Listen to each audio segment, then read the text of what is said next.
Hey, welcome into Candlestick Chronicles, a 49ers podcast on the Blue Wire Podcast Network. I'm Kyle Madson. I write about the 49ers over at NinersWire.com, part of the USA Today Sports Media Group.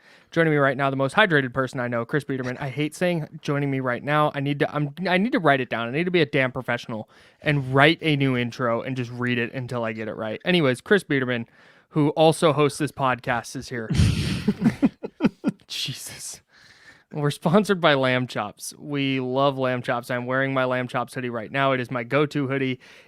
Chris, you mentioned this last time. The fit is great because the hoodies, this one's like a tick oversized. Not oversized like, you know what, buy a size down, but oversized like it's perfect for lounging around, but it's not so big that I can't like go out in public in a nice place and wear it. So, love Lamb Chops. I love their hoodies. I love their shorts. I love their joggers. Very comfortable for flying. Mm-hmm. I've learned recently. Yeah. And we'll continue to add that to the in-flight repertoire. Of course, as you should. Yeah. SGLambchops.com is where you can procure your lamb chops. They have the fall and winter collection out now for 2023. It is super sick, and you should go acquire some. It's t-shirt, hoodie, sweats. My dad, big lamb chops guy now. My dad, 60-ish years old. Rocking his lamb chops like every day. He loves them to death, and I think you will too. Go to sglambchops.com, use promo code candlestick20 for 20% off your order today. sglambchops.com. Join the herd. All right. We're also sponsored by Cooperage Brewing. We love Cooperage. It's our favorite brewery. They have some of my favorite beers. I'm going to bias. I'm gonna rank these in a 1A, 1B situation. 1A is the Candlestick Chronicles Hazy IPA, of course, named after this podcast. You can get a case of it shipped right to your door at cooperagebrewing.com if you're 21 and up and in the state of California. They're brewing it all the time, so you can get a case. They'll drop it off at your front door. You sign for it, and you have beer. It's awesome. It's the best way to acquire beer. The 1B is Keg Slayer. I don't know if they have Keg Slayer right now, but it is such a great beer. One of the best beers I've ever had. And I wanted to shout it out because I love it so much. As you should. Thank you. I do have an update.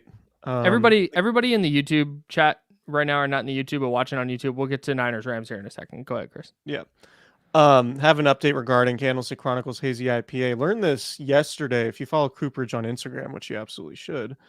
They said in a post with a picture of Candlestick Chronicles Hazy IPA on it that they trekked to Yakima Valley on a quest for the perfect hops, hand selected by the finest Yakima Chief, Citra Mosaic, and Simcoe for their brews. And the time has come to unveil the fruits of that journey with our latest batch of Candlestick Chronicles Hazy IPA. They talk about the profile, think guava, zesty citrus, juicy tropical vibes, and delicate floral hints. This brew is the last batch of the football season, perfect for your game day lineup. Stock up now before it vanishes. I've heard through the grapevine, or through the hopvine, maybe, that this might be the best batch of Candlestick Chronicles Hazy that's come out, and that it's amazing. In part because of the search they went on for these hops that we just mentioned. So if you haven't had Candlestick Chronicles Hazy IPA before, would highly recommend getting to the brewery or ordering it online, or finding it wherever Cooperage distributes within the Bay Area, Northern California. Check them out. All right, let's talk Niners Rams. Okay, so I swear to God I'm not overreacting. The Jake Moody thing is a thing, bro. Yeah. He missed 2 kicks. He missed a 38-yarder and then an extra point. The extra point I would typically be willing to brush off because he was 60 for 60, which is pretty dang impressive before he finally missed one. So, you know, I don't, again, I'm not, this is not a, oh my God, he missed one, everything is awful. But it is, we talked about this in the pregame pod. It was like, man, they should probably run Jake Moody out there a couple times. Just get a couple, he hasn't kicked a lot of field goals this year. Like, just flat out. The sample size is not particularly large because the Niners have scored so many touchdowns. So he gets an opportunity, got a couple opportunities, and missed one of the field goals and missed one of the extra points. Like, that's just a tough, It's not saying they need to sign a new kicker. It's not saying that it's a wasted draft pick or anything like that. Like, I'm not going that dramatic with it. But it's definitely like, man, it was with Robbie Gould. It was like going into the playoffs, you know that your kicking game is set. And with Jake Moody right now, it's a pretty significant question mark still. Yeah, I think that's the whole thing, right? And with these, like if somebody had a couple down games at any other position, you wouldn't really think about it in the same way you do kickers, because kicking is a repetitive motion, right? It's like shooting in basketball or hitting the golf ball. Like if you're in a rut, you can kind of stay in a rut for a second. You can just have, and it can affect your confidence. It's not like playing quarterback where you get 30 or 40 throws a game, and just one bad one. Like you're not going to think about one bad throw in most cases for weeks on end, right? And now Jake Moody has 2 weeks to sit on the fact that kicking into the north end zone, he sliced 2 kicks to the right. Yep. And the 49ers were lucky enough to go through the season without needing their kicker to bail them out too many times, with the obvious caveat being that the one time they needed Jake Moody to win them a game was in Cleveland, and he missed the game-winning kick, and that was the biggest kick he had. And even going back to the regular season, you didn't feel great about what happened in Vegas when the Niners went to play the Raiders when he missed a couple of kicks. So the point here is that, yeah, like we're not necessarily faulting the process of like, okay, you let Robbie Gould leave or retire. You decide not to pay him $5 million a year, which is not in of itself like a terrible decision when you have so many other highly paid players on your team taking up cap space. Like it makes sense to say, okay, we're just going to go draft the best kicker in the draft and in the draft class and feel pretty good about it. And based on the type of kicker Jake Moody was in college, you should feel pretty good about it. But it doesn't matter what he did in college at this point. It doesn't matter where he was drafted. It doesn't matter how talented he is. The fact is he's missed a few kicks now. And he's going to have 2 weeks to think about it with the 49ers going into the playoffs on their bye. And it's going to be a significant mental challenge for him to make big kicks in the playoffs. It just is. Now, fortunately, the Niners have a really good team and have basically run through the NFC this season and haven't really had to, like I said, rely on their kicker to win them games. So if they beat their division round opponent by 14 points or 17 points or whatever, then it's not really going to matter. But if you get to the NFC Championship game or if you get to the Super Bowl, and those games are often decided by one possession or whoever makes the fewest mistakes, and you have a guy leaving points on the field because he's missing kicks, whether it's a field goal or whether it's an extra point, that's obviously going to come to define your season and how successful you view this thing, right? So there's a lot of pressure on Jake Moody. And what he does by missing these kicks is enhance that pressure. It increases the pressure. The eyeballs will be on him. It will be talked about every time he goes out to make a kick. It will be talked about on this podcast. It'll be talked about anytime there's media availability. Kyle Shanahan was answering questions about it after the game Sunday against the Rams, right? Like it is just going to be a talking point. Whereas had Jake Moody just made the kicks that he's supposed to make, these are makeable kicks, right? Nobody's talking about it. There's no focus on it. It's not a thing. And it just changes the tenor of the lead up to the playoffs.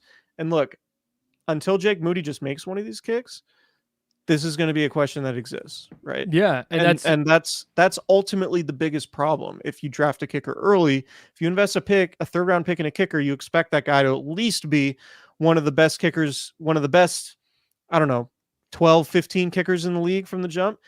And I think the numbers would say, based on the fact that he didn't miss an extra point until today, and based on his overall numbers, you would say, yeah, he's probably a top half of the league. Yeah, he definitely is. Yeah. But just because you can say that based on his numbers doesn't mean you necessarily feel great about him going into the playoffs. And that's ultimately the biggest thing that you take away from Sunday in a game that should have been a meaningless game with very little to talk about.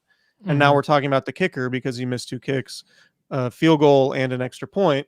And you wonder if that's going to come back to bite the 49ers when they do get to the playoffs.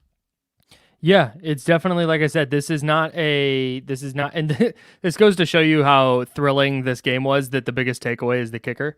And like I said, this is not to say, and Greg Hammond in the YouTube chat, again, we're live on YouTube, youtube.com/@Candlestick Chronicles podcast, to check that out, or just search Candlestick Chronicles on YouTube, and you can find us. We're live after every game and a couple times a week. But Greg Hammond says the worst thing in the game was Darnold fumbling and not getting Moody a chance to finish on a positive note.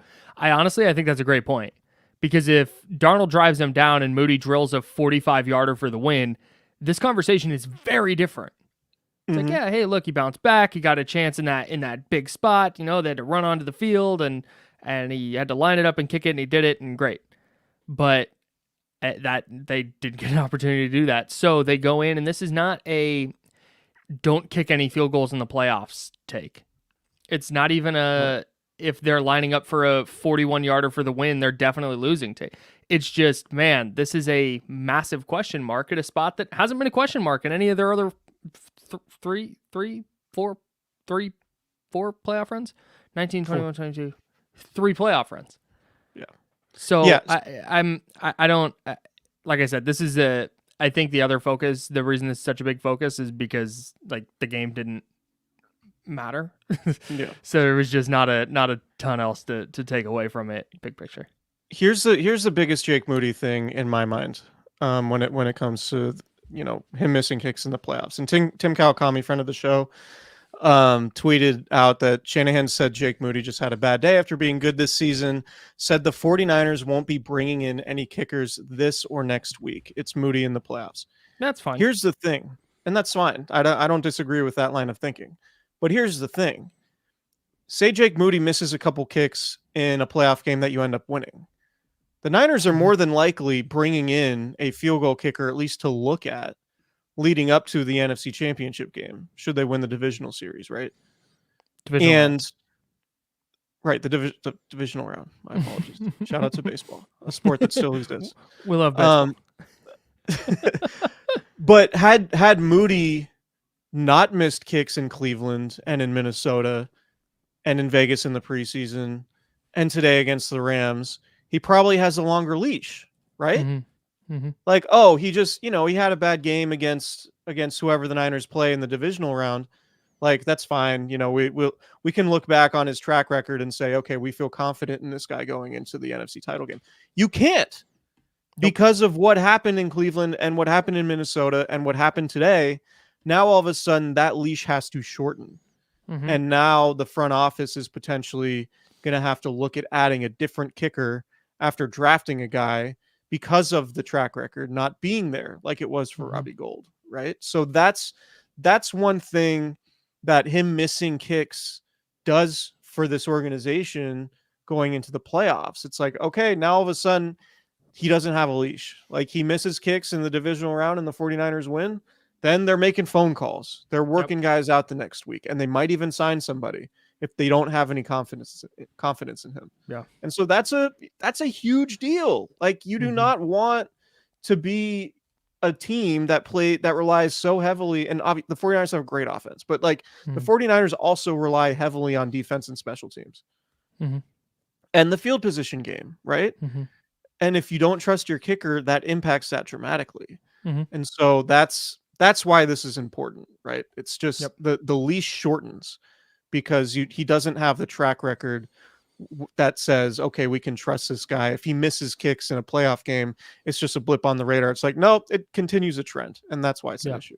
Yep, no doubt. That was my big takeaway from things that matter for the 49ers in this game. That was number one for me. Yeah. And again, maybe they get to the playoffs and he is just nails and doesn't miss a kick in the playoffs and everything's fine. But it's of all the things that are going to be question marks going in, like, this is right up there, right? Assuming Christian McCaffrey's healthy, assuming Trent Williams is good to go. This is the on a team this good, I guess, is just kind of the biggest, I guess, issue, their biggest flaw right now. Yeah, I mean, we could talk, I guess, later in the week about the injury stuff. And we don't have a full idea of what the injury availability is going to be, but yeah, the way Shanahan's been talking makes it sound like they're pretty confident that people are going to be back and ready to go, but I'm in full wait and see mode on that. Yeah. So yeah, we'll see. Injuries from the game. Cleveland Ferrell hurt his knee. Shanahan said no ACL, no MCL, but there's a chance he could miss a game. And then Taylor Hawkins, who made his NFL debut, and shout out to Taylor Hawkins, had an interception in his first ever NFL game. He hurt his wrist at the end of the game. He reverts back to the practice squad after being elevated for this one. That's about it. Yeah. That's about it. That's all you got? No. The Niners being undefeated, or Carson Wentz being undefeated against the 49ers is kind of annoying. Sure. Yeah. I mean, there were a couple weird games in there. There was one, I think, the 2020 Eagles game, the game where Brandon Ayuk leapt over a guy. Yeah, The Niners Nick lost that Mullins one. tricked a touchdown pass to Kyle Juszczyk. Right. Yeah. Through a pick. We should point out that the NFC seeding is set. Yes. So Niners in the 1 seed, Dallas 1 in Washington, Detroit beat Minnesota, so they're 12-5, the 3 seed. Tampa Bay won the NFC South. They're the 4 seed. Philadelphia Eagles dropped to the Giants to fall to 11-6. The Eagles are the 5 seed. The Rams, with the win in Santa Clara, are 10-7. They're the 6 seed. The Packers beat the Bears.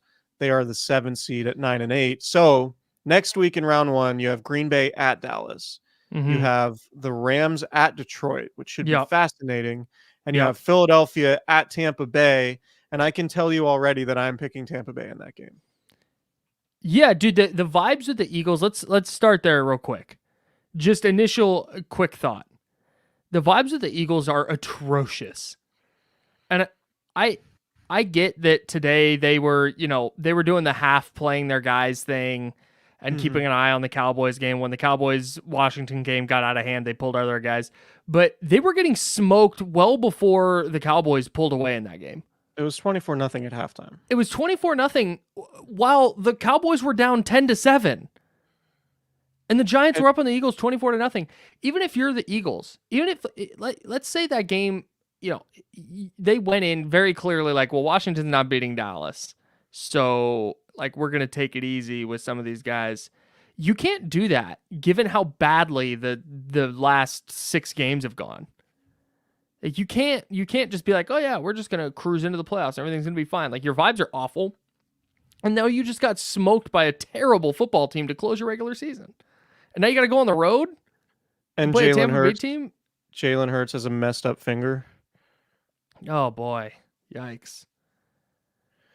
They've lost 5 of their last 6 games going into the playoffs. Real quick, off the rip, I'm taking Tampa Bay. I'm taking the Rams. I'm taking the Cowboys. I think the Niners are going to play the Rams. Okay. I think it's happening. I don't disagree. So if the Rams beat Detroit and the Cowboys beat Green Bay, the Niners play the Rams. If Detroit beats the Rams, Dallas beats Green Bay, then the Niners play the winner of the Tampa Bay Philadelphia game. Right. Yeah, so Tampa, and if Philly, Green Bay wins in Dallas, which would be one of the bigger upsets we've seen in a while, right. The Packers would come to Santa Clara. Right. Yeah. So lots to watch, even though the 49ers aren't playing next week. Man, good. No. Oh, I thought you said something. Sorry. No, that was weird. Just make noises over here. No, I just watching the 49ers today and just watching how things have kind of shaken out in the NFL. It's like, man, it's really good the Niners got that bye. Yeah, and given their injury situation. If you were the 49ers and you had to play next week and had to host the Rams or host the Packers, like that would have been rough. Or if today had been a must to be in.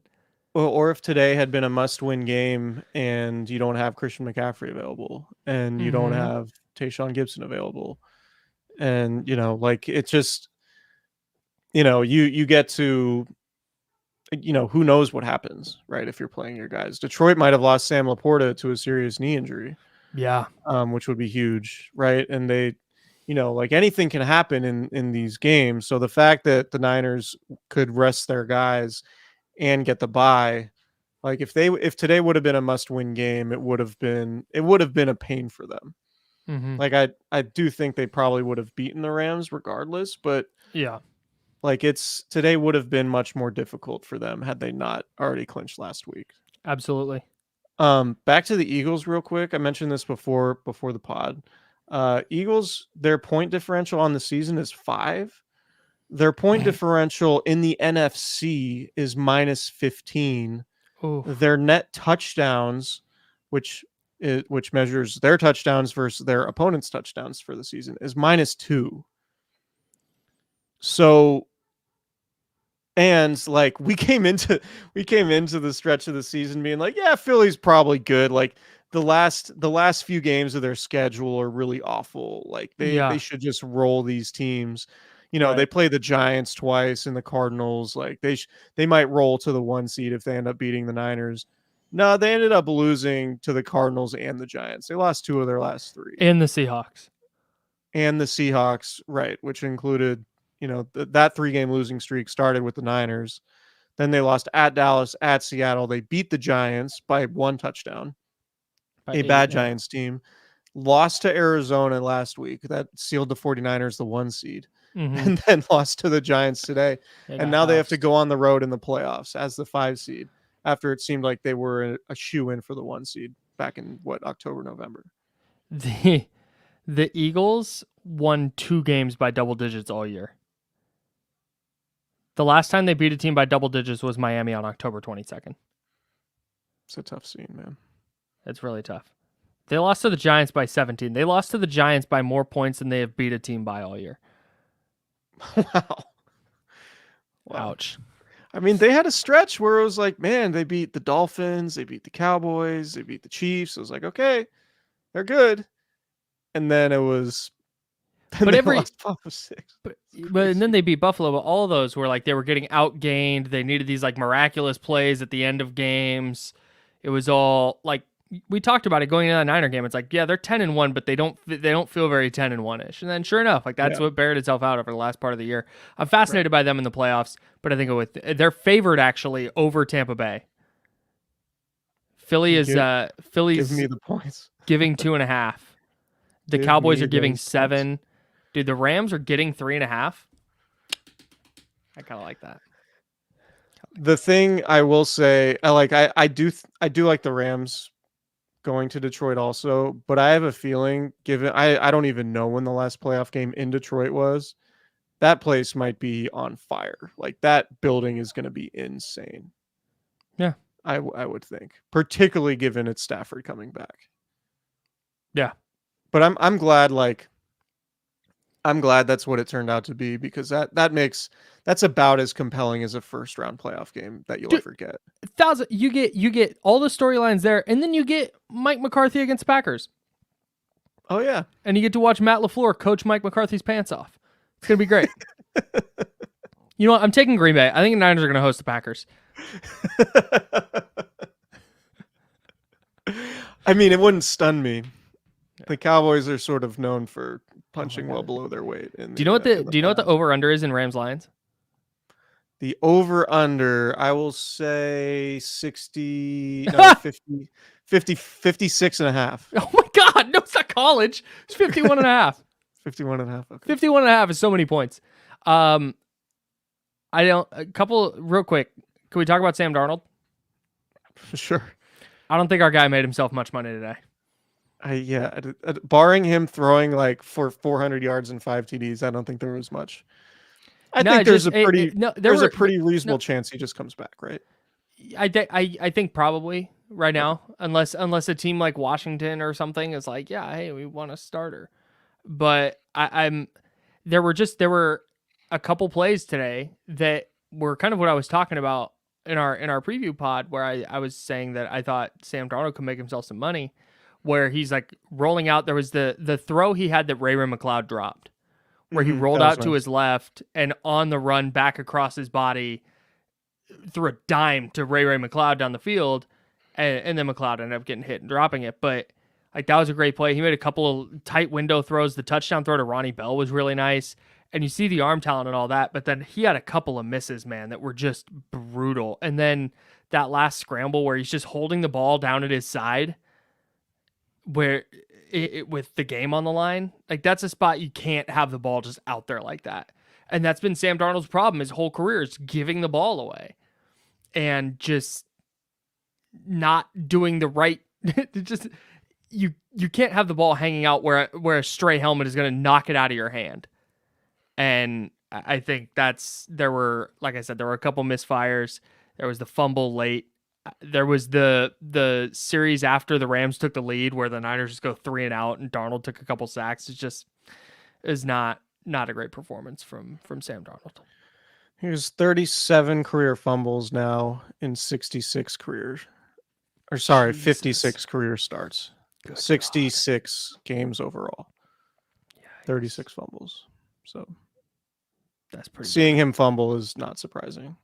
Yeah. Not that like he was on awesome teams that had awesome schemes and offensive lines and those things with the Jets and Panthers, but the turnovers are a big issue, right? And so that can be a differentiating factor between what makes a backup quarterback and what makes a starter. Yeah. Yeah, I think if you're Sam Darnold, given that, like I said before, like Brock Purdy does have an injury history, there's a reasonable chance that you could get playing time if you're a backup QB for the 49ers next year.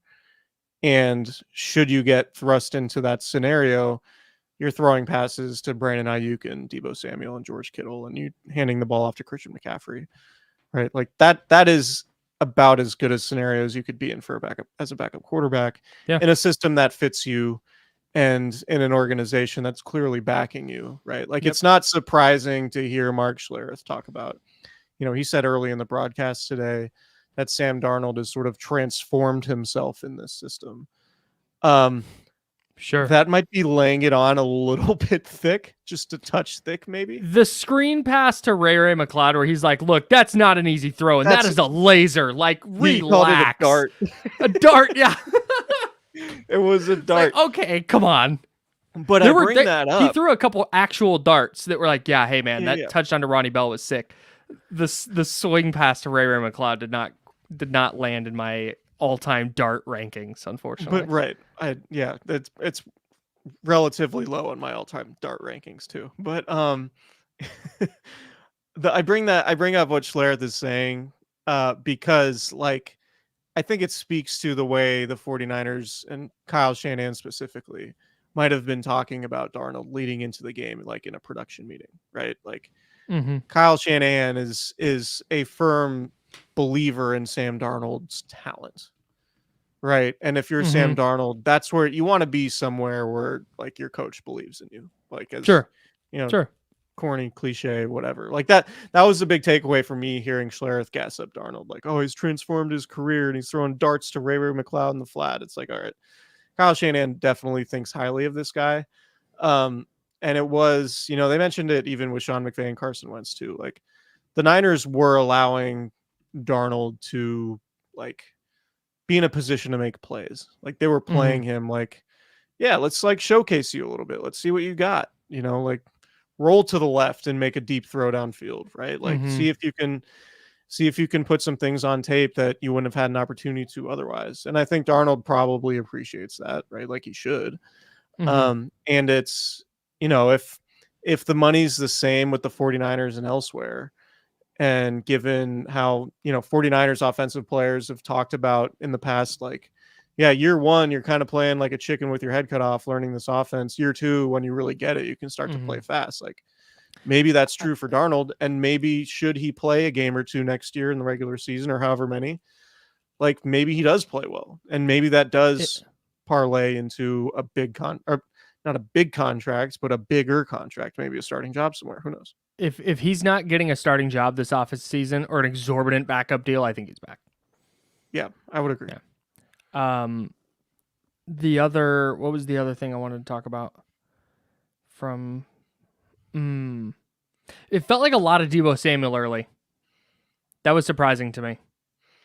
Yeah, I was surprised they ran the ball with Deebo Samuel. That was nuts. I went and looked at his Pro Football Reference page early in the game because I saw him like smiling. I was like, does he have like a yardage total to hit? Like an incentive that he's like trying to get? Yeah, I don't know about incentive. I was just like, is there like did 900 Yeah, receiving yards mean something to him, or I have I don't know. Yeah. no idea. Did you know Debo had 12 touchdowns this year?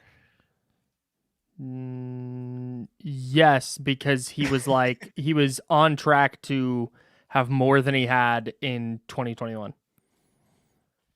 He didn't get there. I was just in my head. I was like, oh, Debo's probably got like eight touchdowns. Something like that. It's 12. Yeah, crazy.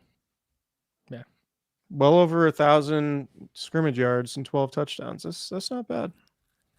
Shout out to, I think we already shouted out Taylor Hawkins. Shout out to Robert Beal, a rookie from Georgia, got his first career sack. That was pretty neat. Thought Chase Young had a good game. He's in the backfield a lot. I'm trying to find stuff from this game to talk about. I'm about out. You want to talk about Prize Picks real quick? Or do you have more stuff from this game? If you got more, like, lay it on me, bro. No, I don't. My thing is with Prize Picks is 2 of my 3 picks are still going. Yeah, because it's Bills Fins. Right.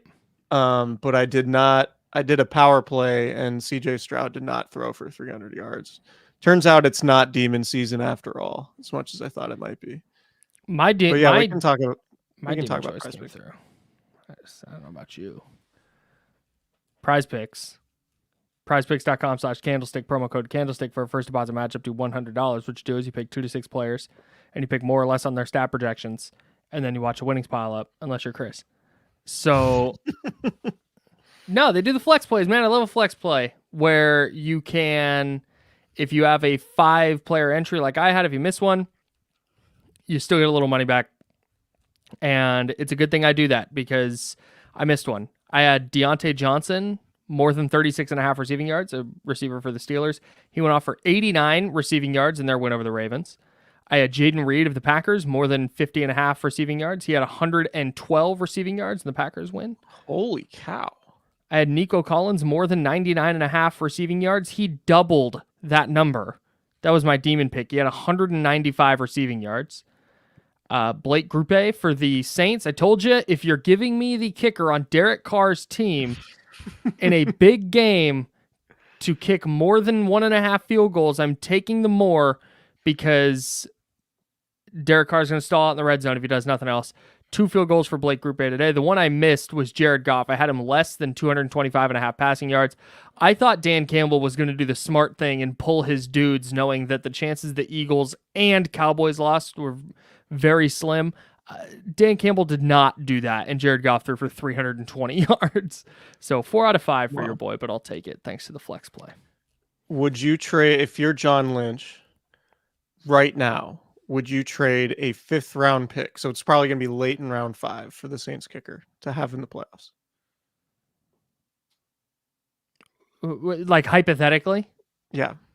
Yeah. Obviously, it's past the trade deadline. You can't. Right. I was very confused. No. I don't know. Okay. What would you trade to have Justin Tucker be the Niners kicker? 2 Or if you're John Lynch, and you could trade, like there was no trade deadline, you could trade for Justin Tucker going into the playoffs. What would you give up? Boy. And you're taking him away from the Ravens? The answer is 2 seconds. Come on. Oh, I mean, okay. I'm toying around with whether I would trade a first or not. 2 seconds is a bit. Right. Yeah, that's my bad. That's my fault. Yeah. Flag on me. Personal foul. No. It's fine. I was really asking you the question, but I also wanted to throw the bit in there. Yeah, no, that's fine. Just to let everybody in on the bit, at the NBA trade deadline, everybody wonders what player is available for 2 seconds. Like, people are just like, hey, do you think CJ McCollum, do you think the Pelicans will give up CJ McCollum for 2 seconds? Like, no, man. That's not happening. A lot of 2 seconds trade. My prize picks still ongoing. I had Josh Allen, Tua Tagovailoa, and CJ Stroud, who had fewer than 299.5 yards. I did a power play, all demon picks. Would have paid a lot of money. You'd have made it all back. I feel like Stroud came through just like everything except the stat sheet, right? Like if you You're just right. like You were right in spirit for sure. I was right in spirit. Like CJ Stroud balled out. That was I'm gonna I'm what gonna I try thought that. was gonna happen. I'm gonna try that next time I'm at a casino. It's like I'll walk in I like, mean hey, my pick was right in spirit. it was like red in vibes for sure. Yeah. Like the Niners didn't cover against the Rams in week 2 because they were up 10, and then the Rams kicked a field goal with no time left to cut it to 7 and cover the 7.5. It's like in spirit the Niners covered. Sure. Anyways, all right. If not for so and so. Any Kings trade ideas Oh boy, don't. in the I'm not YouTube part of chat this. we're being asked? I mean, if you can get can I tell you- Pascal Siakam without giving up Keegan Murray, you do it. I don't think they're going to though, based on Yeah, what well. Shams reported. So there was a big deal about the Raptors personnel being in Sacramento the other night, and You then were at that game, right? right before the game started, Shams Charania from The Athletic reported that the Kings are pulling out of the Siakam deal. And my guess is that Toronto brass went, we want Keegan Murray. And the Kings said, what about Harrison Barnes, Kevin Huerter, Davion Mitchell in a first? And they went, or Keegan Murray. And the Kings just said he's not on the table, and that was it. So yeah, I don't know. I think we might be looking at like an Alex Caruso. Yeah. If Something you can get, of that nature. Yeah, although the Bulls have been playing better, so who knows what. They just need need defense. They need somebody who can play some semblance of defense. And we're talking about this as they lose by what, 40 points today? 35. 35, sorry. 35 to the Pellies. If you can go get Clint Capella for cheap, maybe. I don't know. I have no idea. Yeah. I'm kind of in on the idea. I mean, Domantas Sabonis hasn't been shooting threes very much. Mm-hmm. I'm kind of in on the idea of like, hey man, we're gonna get a center. You can still do all your dribble handoff stuff on the perimeter and dive to the rim and pick and rolls and all that.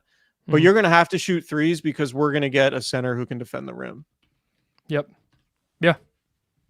Like I'm kind of in on that idea. So anyway, I think he can. I think he can shoot it well enough to take 4 threes a game. Is he confident enough to take those shots? Like TBD. We'll see. All right. Alex Caruso is my prediction. Yeah, I love Alex Caruso for the Kings. Does everything they need him to do. He's a better version of Chris Duarte. Yes, I would take that for sure. Starting two guard. All right. Goodbye, everybody. Out of here. Thanks for hanging. Watch us on YouTube, youtube.com/@Candlestick Chronicles podcast, or just search Candlestick Chronicles on YouTube. You'll find us there. You can find us wherever you get your podcasts as well. Please subscribe, rate, and review wherever you get your pods. If you're watching on YouTube, please subscribe to the channel. We would appreciate the hell out of that. And then click that little notification bell. You'll get a notification whenever we go live, which we do after every 49er game and a couple times a week. We'll still have a couple shows this week. We'll do some Niners stuff. We'll do some other NFL playoff stuff. We've got a special guest lined up for Thursday that longtime listeners of the pod will appreciate and I think enjoy having on very much. So that's going to do it for today's postgame pod. 49ers lose 21-20, and they're still the 1 seed. So I don't know. I got nothing more. It's a preseason ass game. All right. Goodbye, everybody. See ya.